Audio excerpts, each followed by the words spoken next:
各位网友，大家好，欢迎来到报面说。这期话题我们说一说乌军的反攻受到重创。最近几天，乌克兰战场上最主要的新闻就是乌克兰军队的豹2主战坦克和 M2步兵战车遭到惨重的损失。他们在托克马克以南的进攻当中呢，遭到俄军的火力打击，2个装甲分队几乎全军覆没。乌军损失的装备中呢，有一种是非常特殊的，它是芬兰提供给乌克兰的豹2R 工程车。这些工程车辆出现在前线呢，主要的用途就是扫雷，给乌军装甲部队开辟通道。豹2R 是芬兰引进德国豹2坦克改装的，拆掉了炮塔，装上了扫雷具。芬兰呢，一共只有6辆这种工程车，全部都给了乌克兰。这并不是芬兰有多么大方啊，而是因为芬兰的土地上的石头太多，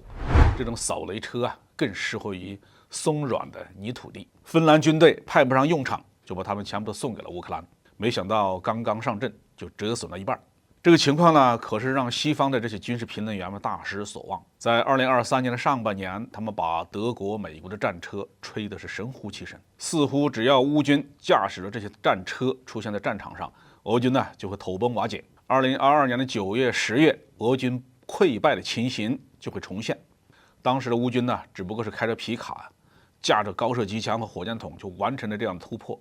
那这次乌军得到了西方的精锐陆战重型装备的加持，那还能不打个势如破竹吗？从战术角度看呢，乌军吃亏是因为情况不明、配合不好导致的。俄军设置的地面防线呢，不仅仅有防坦克的堑壕，还有地雷、远程火炮和武装直升机的配合支援。要想让工程车辆在某一个区域安全地进行扫雷作业，那必须首先确保它的安全的，因为工程车辆本身是没什么防护能力的。俄军呢早就开始准备应对乌军的反攻了，特别是对北约国家援助的先进坦克，那是做了充分的准备。俄军大量使用无人机监视前线雷场，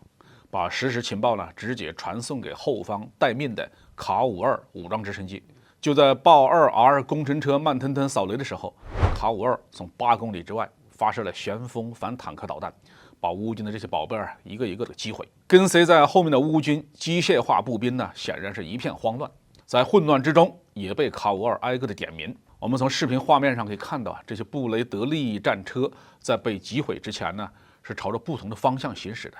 其中有一些甚至是挡住了豹2A6主战坦克的退路。根据西方媒体透露前往托克马克实施反攻突击的是乌克兰陆军第33机械化旅、第47突击旅以及海军陆战队的第37旅，另外还有6个旅在后方待命。如果这3个旅打开了缺口，他们就会一拥而上，直奔亚速海沿岸的梅利托波尔，把俄军占领区呢拦腰截断，分割成南北2个部分。这样的话，俄军就会陷入全线被动，甚至可能克里米亚都得放弃。这个作战起头俄罗斯人岂能看不透呢？所以在托克马克方向，俄军构筑了坚固的防御阵地，部署了强大的防御兵力，让乌克兰呢一头撞在了墙上。当然，乌军的这次损失呢并不致命，总共损失的坦克装甲车辆也才只有10多辆，而且主要的问题是战术配合不当，不是装备本身有什么重大的缺陷。西方还在不停地搜刮家底，准备提供新的援助。这场战斗的意义在于打破了西方坦克装甲车辆的神话。因为在北约阵营当中长期存在着这样一个认识，那就是搜俄的装备是粗糙低廉，欧美装备呢是精良高端。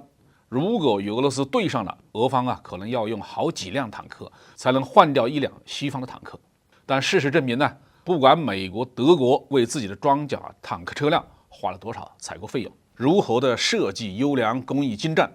在俄罗斯粗糙的反坦克导弹面前，照样是一个个放烟花。好，这期话题我们就说到这里。